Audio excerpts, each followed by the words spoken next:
Доброе утро, наши дорогие телезрители. Это «Утро Якутии» на телеканалах «Якутия-24» и НВК «Саха». В студии работает Руслан Ачиров. Сегодня у нас похолодало, о погоде мы поговорим буквально через несколько минут. Ну а сейчас мы предлагаем вам проснуться вместе с нашей очень замечательной командой и, конечно же, встретить утро пятницы, подготовиться к рабочему дню. Напоминаю, что у нас есть телеграм-канал «Утро Якутии». Пользуясь QR-кодом, который вы сейчас видите, можно подписаться на него. Там мы выкладываем все самое-самое интересное. Ну и сейчас, как я и обещал, давайте поговорим о погоде. По состоянию на 6 часов утра температура воздуха в центральных районах республики была минус 46, минус 41 градус. В заречной группе Улусов от 47 до 41 градусов ниже нуля. В южных минус 32, минус 25. В Вилюйской группе Улусов от 44 до минус 33 градусов. В Нижнеленских минус 44, минус 41. В западных минус 32, минус 24. В Колымо-Индигирской группе Улусов от 38 до 19 градусов со знаком минус. В Янских минус 42, минус 30. На северо-западе республики от минус 44 до минус 33 градусов. В городе Якутске температура воздуха на 6 часов утра была минус 44 градуса. Атмосферное давление 756 миллиметров ртутного столба. Ветер северный 1 метр в секунду. Сегодня днем преимущественно без осадков, туман, ветер, температура воздуха минус 39, минус 41 градус. Ветер западный 1,4 метра в секунду. Также хотелось бы отметить, что сегодня активированный день для учащихся с 1 по 5 классы. Ну что, с погодой мы ознакомились, поняли, что уже наступает настоящая зима. Ну а сейчас давайте узнаем самые актуальные новости, которые произошли к этому часу.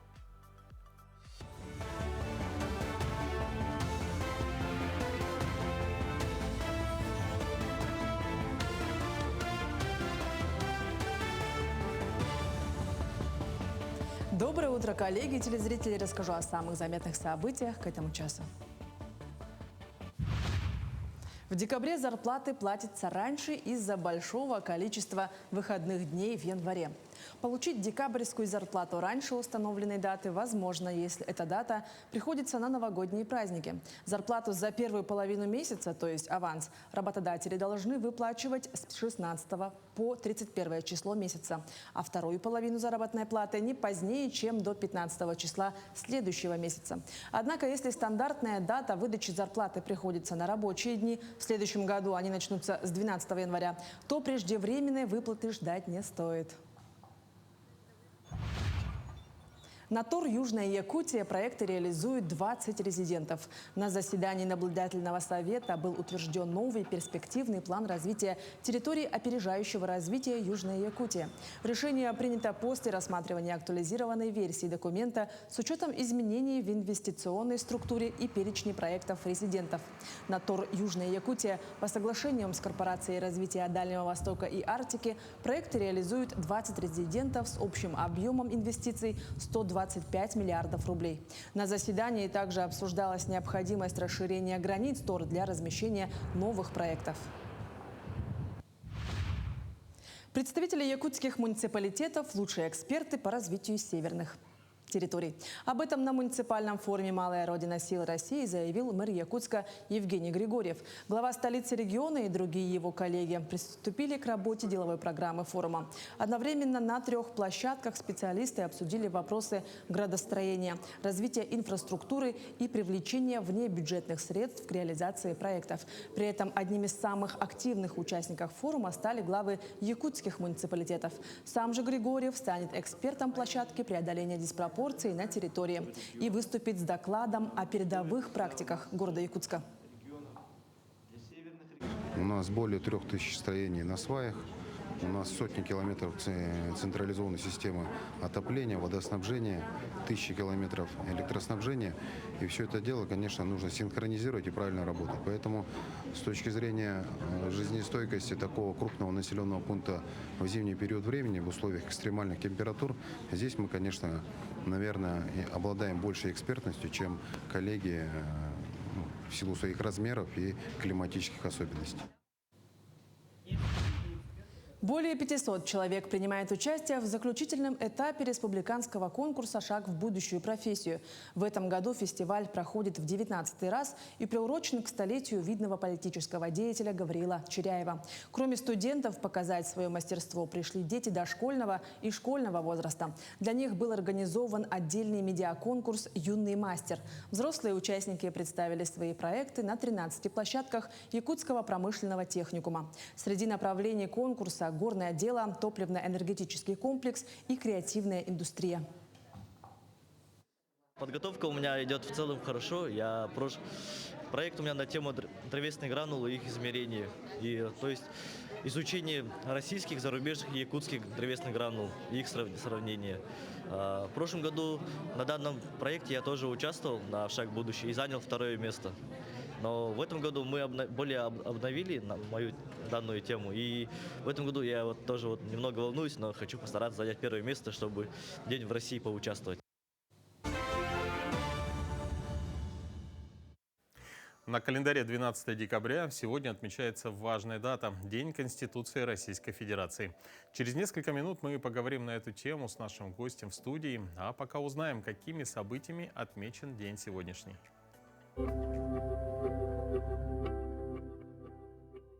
На календаре 12 декабря – День Конституции Российской Федерации. По народному календарю Парамон – зимоуказатель. На Руси зимоуказателем Парамона прозвали за то, что по его дню можно было предсказать погоду на весь декабрь.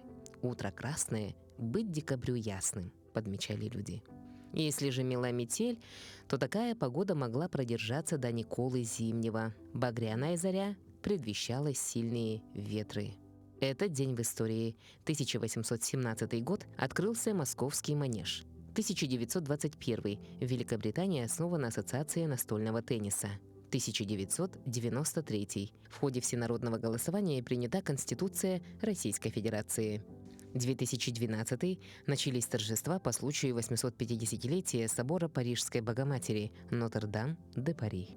В этот день родились Элвин Крэнслайн, американский легкоатлет, 4-кратный олимпийский чемпион; Фрэнк Синатра, американский певец и актер; Владимир Шаинский, советский и российский композитор, народный артист РСФСР; Чингис Айтматов, советский и киргизский писатель и государственный деятель; Виталий Соломин, советский и российский актер театра и кино, народный артист России; Евдокия Горохова, государственный и общественный деятель, заслуженный работник народного хозяйства ЯССР, отличник образования Республики Саха, Якутия. Именины сегодня отмечают Даниил, Денис, Иван, Николай, Парамон, Сергей и Федор. А в День Конституции России мы говорим о том, как федеральные принципы воплощаются в региональном многообразии, о том, как основной закон страны живет в согласии с правовыми традициями Якутии. Мы поговорим с Петром Васильевичем Гоголевым, председателем Конституционного совета республики. Доброе утро. Доброе утро. Оценивая путь, который страна прошла за годы действия основного закона 1993 года, в чем, на ваш взгляд, заключается его главная ценность для развития российского федерализма и укрепления основ государственного устройства? В целом развитие конституционного процесса можно представить как развитие живого любого организма. Но здесь мы юристы, не только мы юристы, отмечаем 2 основные закономерности.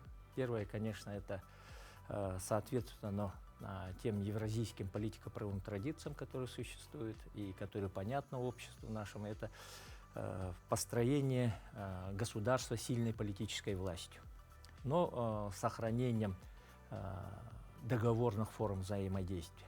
Это первая форма. Мы строим так называемый централизованный федерализм. Вторая закономерность я хочу проиллюстрировать на примере тех поправок, которые внесли в 2020 году. Если вы помните, то закон, который внес президент Российской Федерации, он назывался «О совершенствовании регулирования отдельных вопросов организации публичной власти». Но в процессе его обсуждения появилось, что нельзя просто власть укреплять, да, а нужно и отвечать тем требованиям, которые общество предъявляет. и, соответственно, появилось и функционирование, и те нормы, которые обращены к развитию социального государства. Это и минимальный размер оплаты труда, и прожиточный минимум, и индексация пенсий, ну и другие, которые обращены именно для человека. Мгм. А главная задача Конституционного совета Республики Саха-Якутия — это обеспечение верховенства Конституции Республики и ее соответствие федеральному законодательству. Вот, с какими сложными или интересными правовыми коллизиями вам приходилось сталкиваться в последнее время? Конституционный совет республики, это отмечаем не мы, это отмечает, можно сказать, юридическая общественность всей Российской Федерации, показывает, что мы наиболее активны по сравнению с другими конституционными советами других республик. И это традиционно Конституционный суд республики, когда он существовал, он принял больше всех решений. То есть это соответствует тем ожиданиям, которые наши граждане ждут от конституционного контроля. Тут надо сказать о двух решениях, которые, можно сказать, достаточно активно внимание юридической общественности привлекли.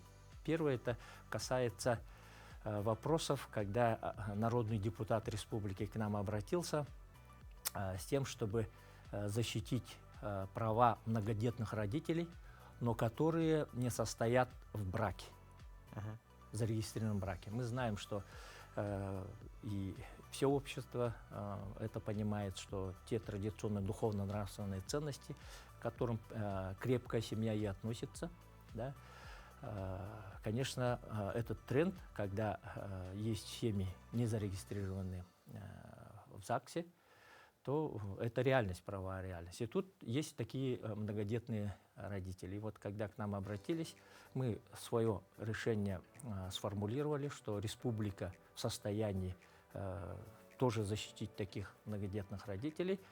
И сначала наши высшие органы власти не согласились с нашим решением. Но в свете того, как происходят события в зоне специальной военной операции, в том числе, где погибают наши ребята, и остаются их семьи, в том числе, оказывается, те, которые не зарегистрированы в браке, их нужно защищать. И сегодня Государственная Дума Федерального собрания этим вопросом занялась, создает федеральное регулирование, и здесь обратились в том числе как прецедент к нашему решению, что об этом мы, оказывается, говорили в 2022 году еще. Вот. Второе решение, которое это по территориальной целостности. Мы смогли организовать экспертные центры с Российской Федерацией. Это и Уральский государственный юридический университет, это и Иркутский государственный университет, Северо-Восточный федеральный университет, которые дали свои экспертные заключения, и на основе вот этих экспертных заключений мы сформировали доктринальное видение, что в субъектах Российской Федерации вопросы территориальной целостности, они допустимы, и есть юридическое основание для этого. И вот это решение наше сегодня обсуждается, и в том числе обсуждалось и со стороны федеральных правоохранительных органов, которые ставили вопрос, что такие вопросы на уровне субъекта Российской Федерации недопустимы. То есть здесь есть два видения, и надо сказать, что сейчас юридическая общественность как раз обсуждает, правы ли мы, утверждая, что территориальная целостность республики – это один из элементов нашего государственного устройства, или все-таки мы не правы. Угу. Ну и что бы вы пожелали жителям республики в этот праздник? Дорогие земляки, желаю благополучия, процветания каждой семье, нашей любимой Якутии, нашей родине, России. Берегите свои семьи, детей, родителей, друзей, свой дом и свою родину. С Днем Конституции! Спасибо, Петр Васильевич. Присоединяемся. Вас также поздравляем и желаем успехов. Спасибо. Спасибо. Ну, а завершение рабочей недели нужно встретить также бодро и энергично. В этом сегодня нам поможет наш тренер Елена Агаева и утренняя разминка.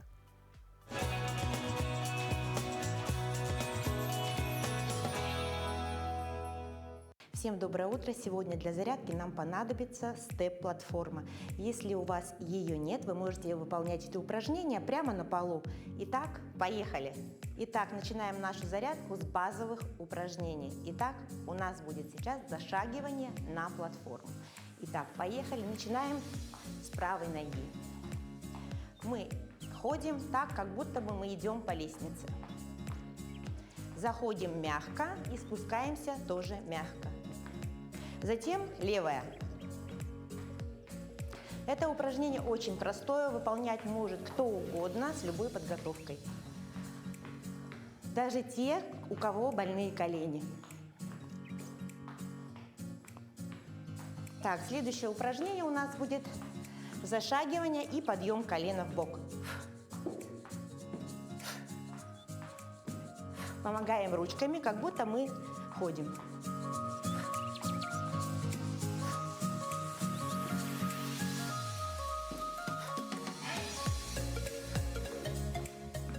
Следующее упражнение у нас будет захлест.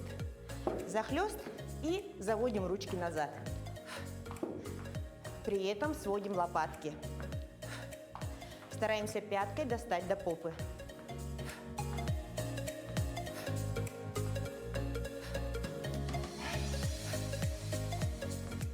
Следующее упражнение у нас зашагивание и ножка вперед. Тянем ножку вперед, улыбаемся, дышим правильно.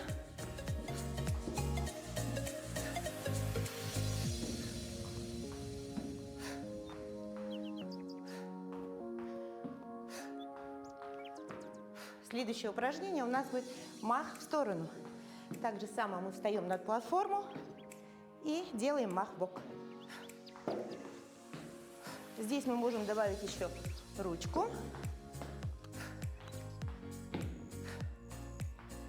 Ручку тянем вверх, ножку в бок.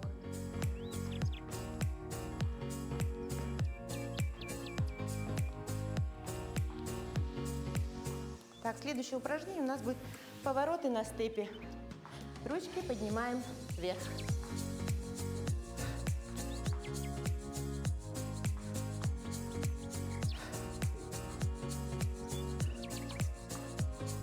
Делаем шаг-шаг, шаг-шаг, шаг-шаг.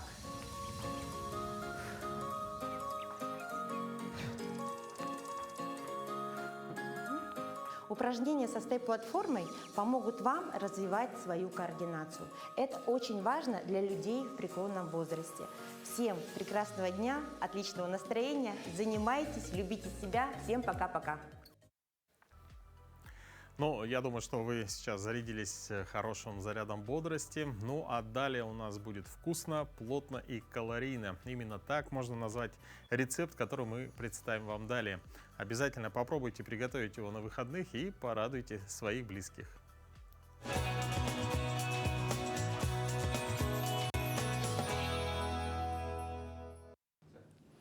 Доброе утро, дорогие друзья! Меня зовут Саяна Галсанова. И сегодня мы с вами будем готовить баргузинские пельмени баргжа. Мясистые большие пельмени. Для приготовления их что нам нужно? Во-первых, я расскажу про тесто. Для приготовления 1 килограмма фарша необходимо будет 0,5 мл воды, 1 столовая ложка соли, 1 яйцо и килограмм муки. Все это дело тщательно перемешиваем, и у вас получается вот такое вот тесто такой консистенции. Далее мы его раскатываем. Тесто для пельменей должно быть очень тонкое. Весовая категория получается чисто тесто 16-17 грамм. И полностью изделие весит 37-38 грамм. Итак, тесто мы раскатали. Для того, чтобы начать лепить, я должна рассказать вам про фарш. Смотрите, какой сочный, вкусный, мягкий фарш. Для того, чтобы получился такой фарш, мы с вами что делаем? Добавляем на 1 килограмм фарша я взяла 700 грамм говядины, 300 грамм свинины, 10 грамм, 100 грамм, точнее, сольной нарезки, это сало обычное, и лук одну головку 3 зубчика чеснока, соль и перец. Соль, перец, смотрите, как мы делаем. Соль, перец мы растворяем в одном стакане кипяченой воды. Все это дело хорошенько размешиваем и заливаем в фарш. Тщательно перемешиваем руками, и благодаря этому получается такой сочный, насыщенный фарш. Сочность дает водичка, лук, сало и свинина. Благодаря свинине она более такая мягкий фарш получается. Итак, начинаем лепить. Смотрите, я беру кругляшок, формочка, диаметр 7,5 сантиметров. Вес, напоминаю, 16-17 грамм. Вот мы сделали кругляшок, взвесили и начинаем лепить. Баргузинские пельмени, они вообще изначально изготавливались с баранины. Мы же, в свою очередь, делаем их со свинины и говядины. Так, давайте начнем. Смотрите, мы взяли фарш, тесто, вот в такой форме держим в ручке, для того, чтобы они были такие пухленькие, не раздавленные. Этот пальчик у нас утрамбовщик фарша утрамбовывает, чтобы фарш у нас никуда не убежал. И работают вот эти вот два пальчика. Зажали, подняли, загнули, схватили, загнули, схватили, загнули, схватили. Утрамбовщик вам помогает утрамбовывать фарш. Загнули, загнули. И вот таким вот макаром у нас получаются красивые пельмени баргжа баргузинские, очень мясистые, сочные и вкусные. Давайте мы с вами еще пару штук налепим, и чтобы вы прям увидели и попробовали сами налепить эти пельмени. Достаточно легко их лепить, то есть не так сложно. Загнули наверх, вот так.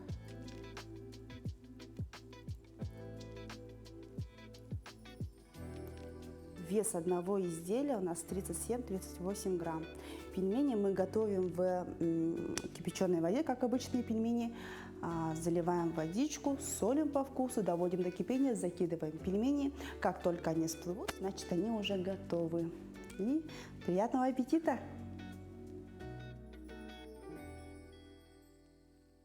Ну, приготовление блюда своими руками можно сравнить, например, с чтением газеты. Но ты полностью погружаешься в процесс с чувством, толком, расстановкой. Особенно это важно в наше время, когда новости в сети могут порой состоять из пары предложений. Ну а давайте узнаем, что подготовил для нас свежий выпуск республиканской газеты «Якутия». Здравствуйте, дорогие телезрители! Коротко и информативно о самых интересных новостях главной газеты республики. В 5 классе его не взяли петь в хоре. «Поет как старик, не надо такого», сказали мальчику, а вот в училище он поступил даже без аттестата. В этом году народному артисту России и Якутии Ивану Степанову исполнилось 80 лет. Сегодня он гость пятничного номера газеты «Якутия». Нейросеть все активнее внедряется в нашу жизнь. О том, как искусственный интеллект может облегчить работу врачей, в частности кардиохирургов, читайте в нашем материале. В ближайшее время все жители получат на портале госуслуги уведомления с приглашением подключиться к общедомовым чатам многоквартирного дома. Подключайтесь и будьте в курсе всех проблем, потому что с 1 января 2026 года контроль за управляющими компаниями столицы перейдут к мэрии. Что изменится, узнаете из статьи Анастасии Москвитиной. Молодежь все чаще стала страдать от ожирения. Об этом рассказали врачи во время молодежного фестиваля «Трек здоровья». Советы диетолога о 5 шагах стройности в нашем номере. Скоро мы будем встречать новый 2026 год. Якутяне активно готовятся к любимому празднику, ставят елки, украшают дома. Возможно, кто-то желает обновить старую елку и сейчас находится в поиске новой красавицы. Мы поможем вам определиться с ценами и выбрать заветную елочку. Внимательно изучите нашу инфографику. Также в номере новости спорта, поддержка материнства и детства и как учатся иностранные студенты в Якутии и многое другое. Будьте с нами, будьте в курсе интересных новостей.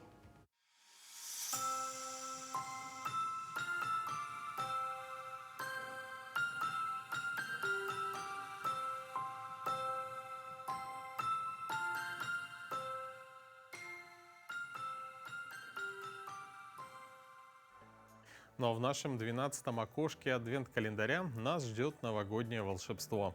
Мы отправляемся на улицы Москвы, которая в эти дни превращается в настоящую сказку. Узнаем, чем дышит город в канун праздника, какие сюрпризы приготовил в этом году и что думают о новогоднем убранстве столицы те, кто видит его каждый день. Манежная площадь, Сияющий ГУМ, уютный Камергерский переулок и праздничный Арбат. В этом путешествии по сияющим огнями улицам мы найдем главный ингредиент новогоднего настроения.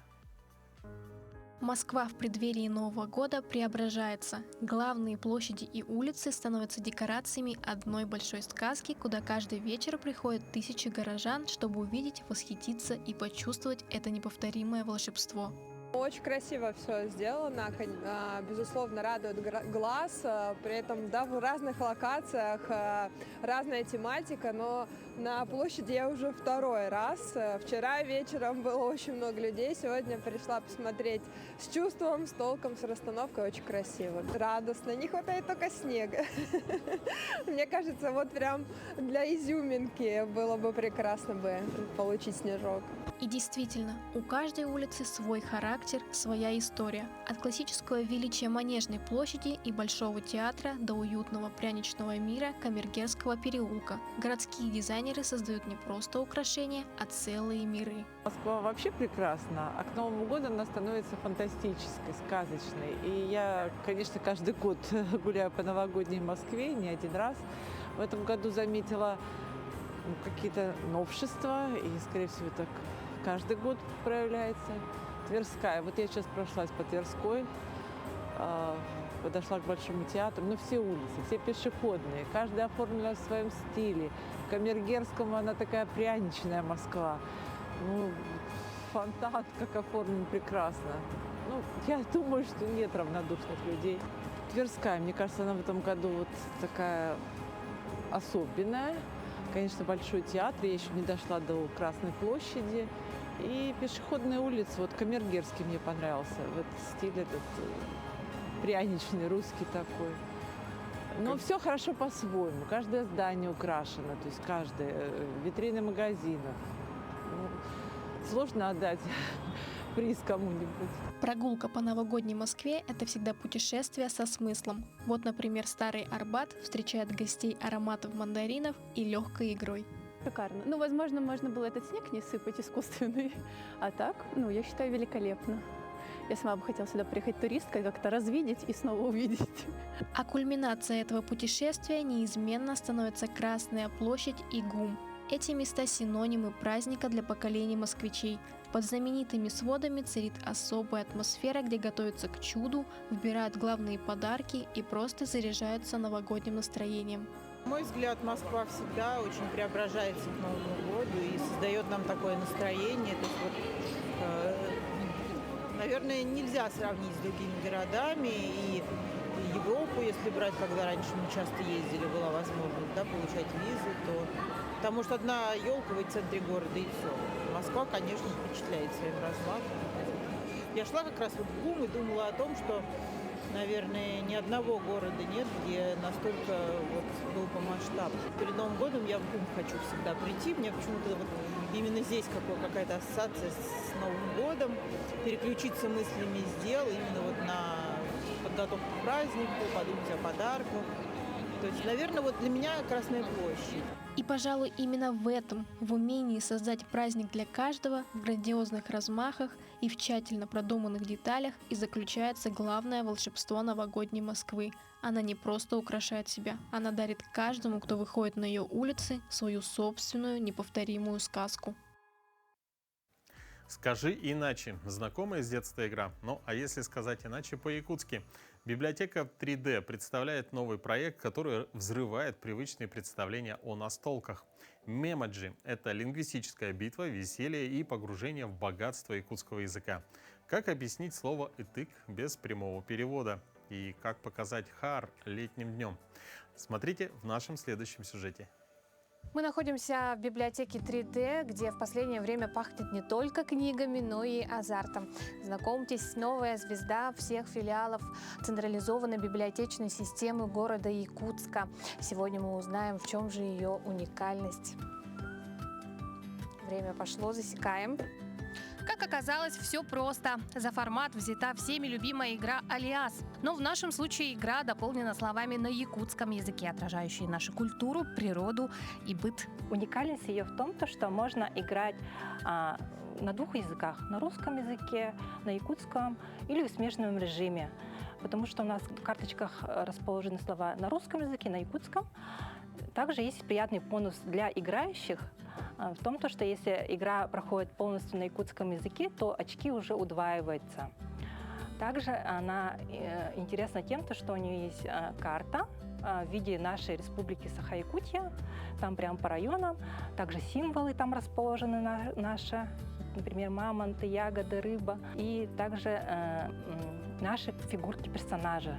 У них есть своя особенность. По якутским традициям они созданы. Смотрите, как это работает. За 1 минуту нужно объяснить как можно больше слов своей команде. Но как показать тымны или объяснить аи? Вот где начинается настоящее веселье и включается смекалка.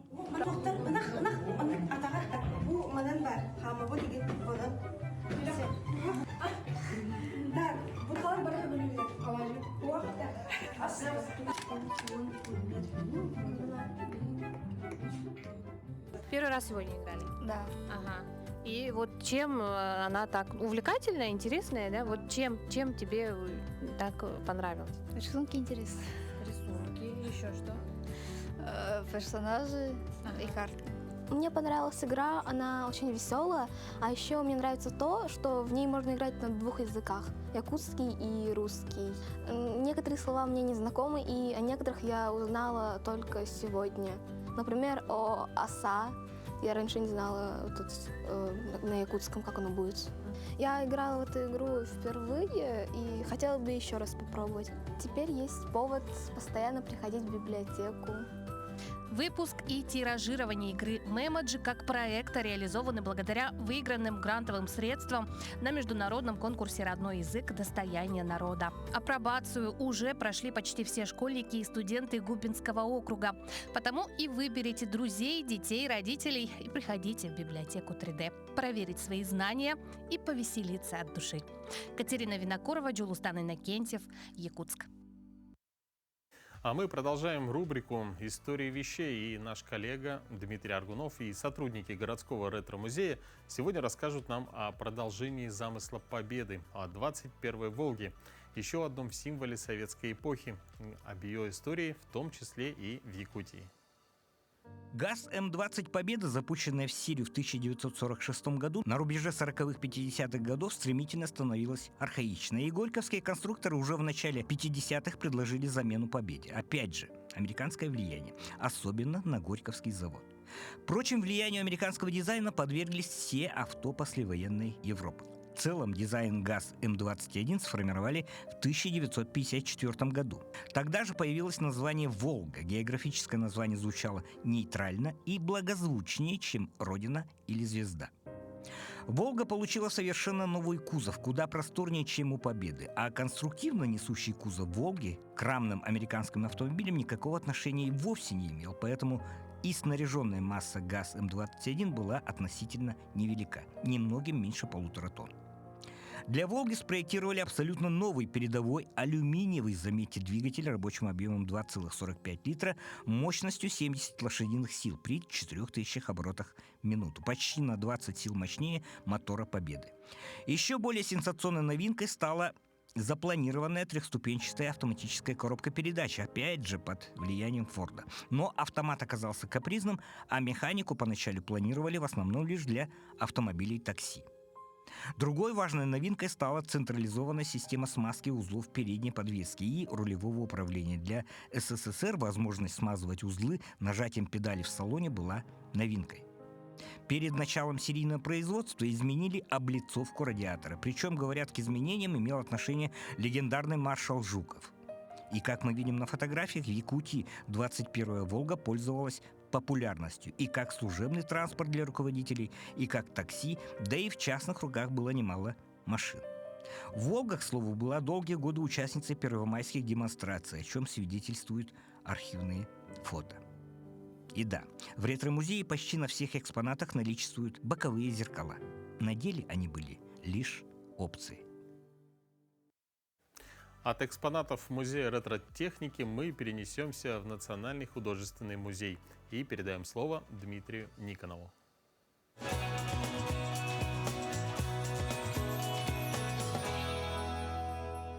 Сегодня мы в Национальном художественном музее находимся в зале постоянной экспозиции истории Якутии.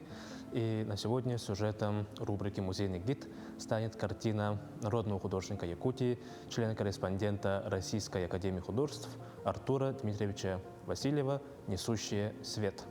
Одним из главных свойств искусства Артура Васильева является ощущение органичности его внутреннего мира с тем, что он пишет. Он почитает старых мастеров живописи, будучи представителем академической школы. В их работах он находит свойства и умение отобразить внутреннее состояние человека, отобразить самое главное и высшее. На рубеже двух столетий 20 и 21 веков одной из главных тематик Артура Васильева является раздумье о времени, философские размышления в его картинах. Цветовая гамма его работ становится все более темными, все более выдержанными. И одним из главных картин этого периода, творческого периода художника, является картина «Несущие свет» 1999 года. Мы видим, что большинство картин написано в темных цветовых гаммах, однако в правой части картины именно свет от свечей является свидетельством огромного творческого уровня, скажем так, его уровня как художника, поскольку Артур Васильев прекрасно владеет техникой лессировочного письма. Это когда у художника накладывает прозрачные слои краски друг на друга, и получается вот такое практически волшебное соотношение света и цвета. Умиротворенные, спокойные, просветленные лица стариков смотрят в неизвестную даль, и только мальчик, который смотрит прямо на зрителя, он как бы отрешен от происходящего, но, однако, объединен светом, который он держит в руках, в данном случае свет свечки. Данной картиной Артур Васильев совершает круг своих философских картин, а в картине «Несущие свет» он представил нам совмещение двух возрастов – детства и старости. И таким образом большой мастер Артур Дмитриевич Васильев через простой сюжет говорит нам о больших своих раздумьях, напоминает нам о драматическом ходе истории, о непрерывности времен и о связи поколений.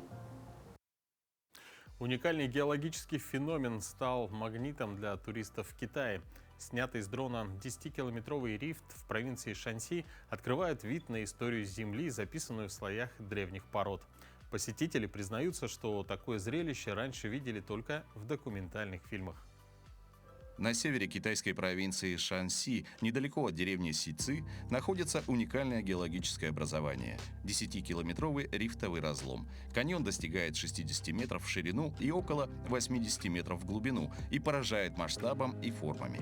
Он не только привлекает туристов, но и служит ценнейшим источником данных о миллионах лет тектонической активности региона. Гигантская трещина, словно шрам, прорезает поля Юнчена. Это природное образование известно как Грабен – массив земной коры, просевший между двумя параллельными разломами в результате тектонического растяжения и сформировавшее характерную продолговатую долину.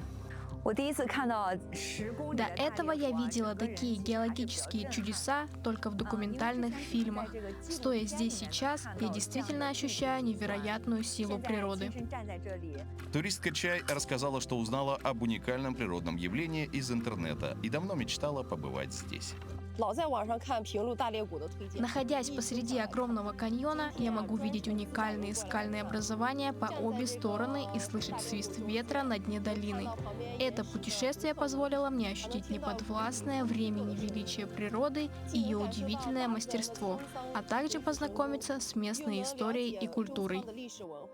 Долина Гранд-Рифт считается достоянием мирового значения. Ее обнаженные скальные стены хранят четкие следы вулканического пепла и древних озерных отложений и служат естественной летописью миллионов лет геологической истории в изменении окружающей среды. В Якутске состоялся третий международный турнир по профессиональному боксу «Вызов Севера». Соревнования завершились триумфом для Якутии. Звание чемпиона России впервые добился Назар Андреев. Уверенно проявили себя Никита Малгин, Михаил Прокопьев и Николай Пшенников. А одним из главных событий вечера стала победа нашего сегодняшнего гостя. Поговорим с Михаилом Варламовым, мастером спорта России по боксу, обладателем пояса чемпиона Азии, и Николаем Дьячковским, руководителем промоутерской компании. Доброе утро. Доброе утро. Доброе утро. Ну, Николай, расскажите о работе промоутерской компании, о том, как развивался турнир «Вызов Севера» с момента его появления. Доброе утро всем. Промоутерская компания — это, как сказать, организатор турниров. Мы проводим, в общем, под юрисдикцией Федерации бокса России.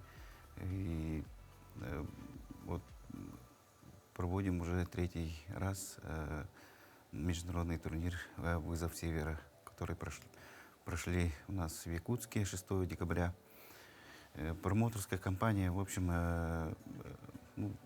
работает, как сказать, работает с боксерами, так и с организаторами и с ведущими матчмейкерами России, вот, менеджерами России.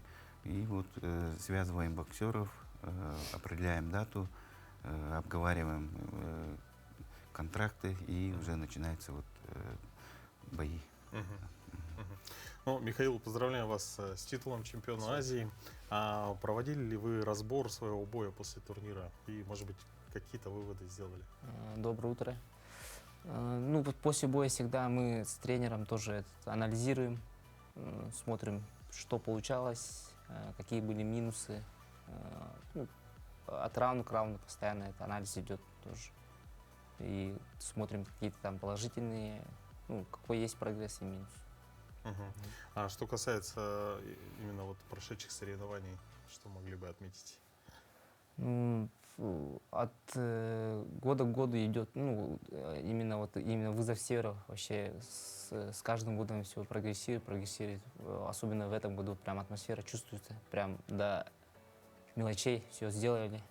Отлично было. Хорошо. Николай, вот чем третий турнир отличается от предыдущих, и какие нововведения или особенности вот стали ключевыми? Понятно, что это уже третье соревнование, да, и, то есть с каждым годом, так же, как Михаил отметил, все улучшается. Да, ну, третий турнир различается, чем у нас исторический момент. У нас 2 титульных боя было. Это чемпион России и вот в нашем спорте, вот, якутском спорте, вот, чемпион Азии, ВБА Азии. Это такой исторический момент. Мы вот к этому долго шли. Ну, вот буквально как бы, да, вот начали, уже прошло 3 года, мы вообще начали с рейтинговых боев. Первый турнир у нас прошел без титульных боев. В прошлом году у нас вот Михаил выиграл Кубок стран Содружества, да, пояс. И в этом году у нас довольно такой престижный пояс, титул чемпиона Азии. Вот, вот различия вот в этом у нас вот пришли в этом году очень сильные боксеры с Таиланда, с Ирана. Ну, Иран вот в последнее время очень так показывает хорошие бои. У них вообще такие духовитые. Вот, не только Иран вообще, ну, славится борцами, да. Они вот начали прогрессировать очень в таком боксе. И вот в этом году, как изюминку, мы пригласили именно вот боксера из Ирана. Попробовали, отбоксировали, вот так. Ну, такой довольно такой хороший бой сложился. Ну, третий «Вызов Севера» — это вообще уникальный, как бы, да. У нас в этом году был приглашен сибирские руки, Руслан Проводников, да. В прошлом году у нас был чемпион мира, экс-чемпион мира Денис Лебедев. В этом году у нас программа очень широкая была с Русланом Проводниковым. Он побегал, как вы знаете, на улице, да, минус 35-40 градусов было. И я сам тоже попробовал побегать. И людей собрали, ну, стихи прочитал. И ну, на следующий день у нас программа была еще финал Кубка мэра Якутска по боксу, где США-1 прошли детишкам. Это, ну, мы такой праздник сделали и детям, и любителям спорта, так Да, скажем. действительно, абсолютно Да, согласен с да. вами. Михаил, вот какие ваши ближайшие спортивные планы и вообще дальнейшие цели?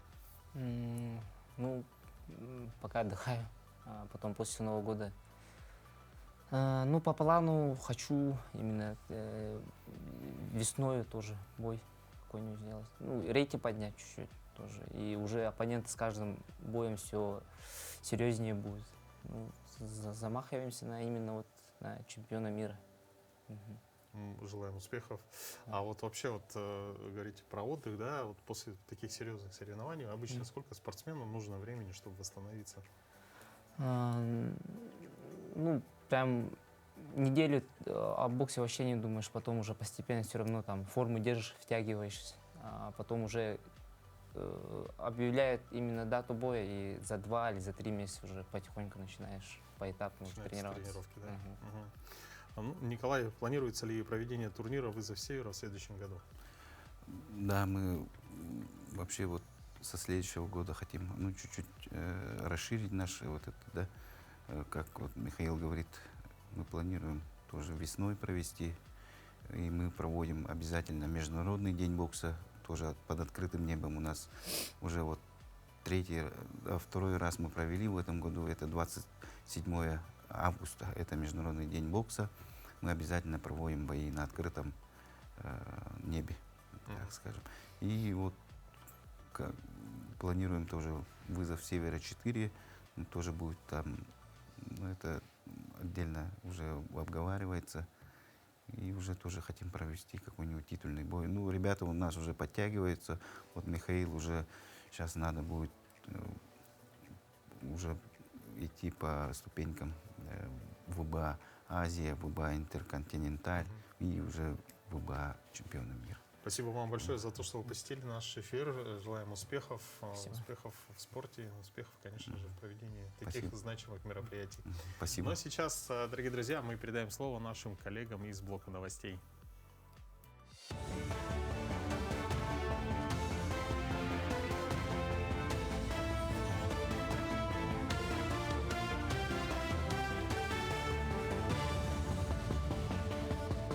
Мы продолжаем говорить об актуальных событиях к этому часу. Усиленный режим работы госавтоинспекции Якутии продлится до 9 января. Инспекторы сосредоточат усилия на выявлении грубых нарушений ПДД. Патрулирование региональных и федеральных трасс ведется в том числе с использованием мобильных постов на базе автомобилей КАМАЗ. По данным на 11 декабря на дорогах республики зафиксировано 669 ДТП, в которых 77 человек погибли и 859 получили ранения. 104 аварии произошли по вине нетрезвых водителей, что привело к гибели 22 человек и травмированию 135. В Якутии разработана стратегия развития общественных пространств. Об этом было заявлено на площадке «Городские парки и общественные кластеры» как главные элементы пространственного развития в рамках Всероссийского муниципального форума «Малая Родина сил России». Развитие во многом происходит благодаря федеральному проекту «Инфраструктура для жизни». В республике уже разработано 24 мастер-плана. Также Якутск и Нерюнгри вошли в программу комплексной реновации городов Дальнего Востока. Есть планы долгосрочного социально-экономического развития опорных населенных пунктов арктической зоны России, куда вошла агломерация Тикси-Найба.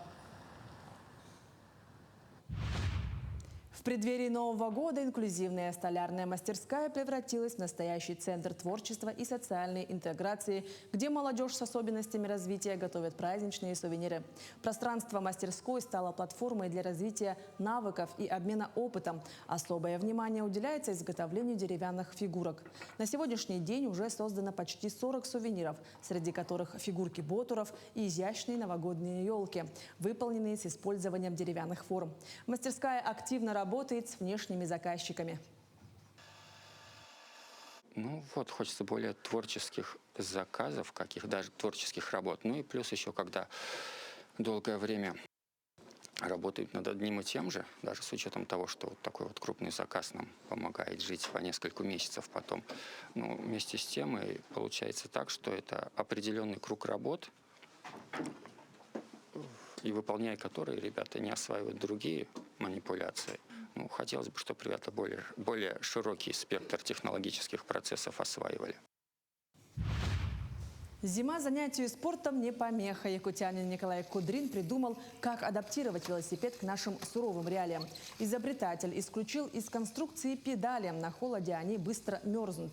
Вместо них Николай использовал принцип рычага и 2 дощечки из фанеры. А еще велосипед трехколесный, поэтому за баланс и устойчивость можно не переживать.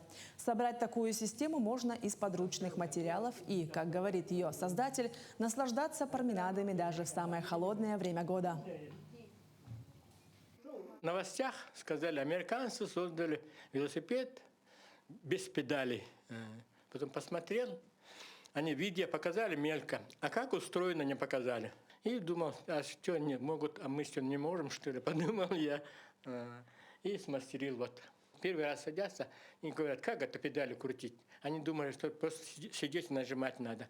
А тут, значит, если который не умеет, просто нажимаешь на рычаги и едешь, наслаждаешься. Перенесены сроки проведения международного турнира по хапсагаю в Якутске. Международный турнир «Хангалас Хапсагая» в Якутске перенесен на 6-8 февраля 2026 года. Такое решение было принято в связи с проведением в ранее запланированные сроки Кубка Ивана Ярыгина по вольной борьбе в Красноярске, который является одним из ключевых событий в борцовском календаре. В нем должны принять участие лидеры сборной Якутии, тренеры и другие специалисты, которые могли бы выступать на турнире «Хангалас Хапсагая». Такими были новости к этому часу. Всего хорошего и до встречи в эфире.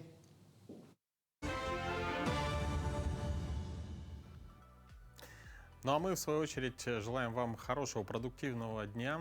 Напомню, что сегодня пятница, завершение рабочей недели, но, тем не менее, давайте сделаем это все продуктивно и, конечно же, энергично. Я думаю, что наш эфир вам в этом помог. Ну а мы увидимся с вами уже на следующей неделе и желаем хорошего настроения.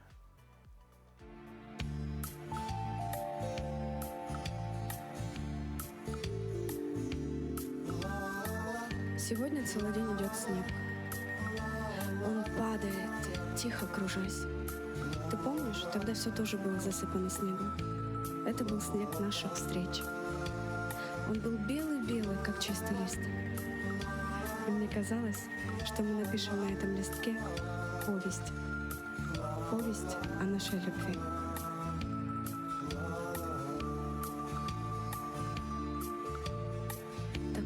Снегопада, такого снегопада давно не помнят здешние места. А снег не знал и падал, а снег не знал и падал. Земля была прекрасна, прекрасна и чиста. Снег кружится, летает и по зёмкою клубя заметает зима, заметает все, что было до тебя. На выпавший на белый, на выпавший на белый, на этот чистый невесомый снег ложится самый первый, ложится самый первый, и робкий, и несмелый на твой похожий след. Снег кружится, летает, летает и по зёмкою клубя на-на-на-на-на заметает зима, заметает все, что было до тебя. Раскинутся просторы, раскинутся просторы до самой дальней утренней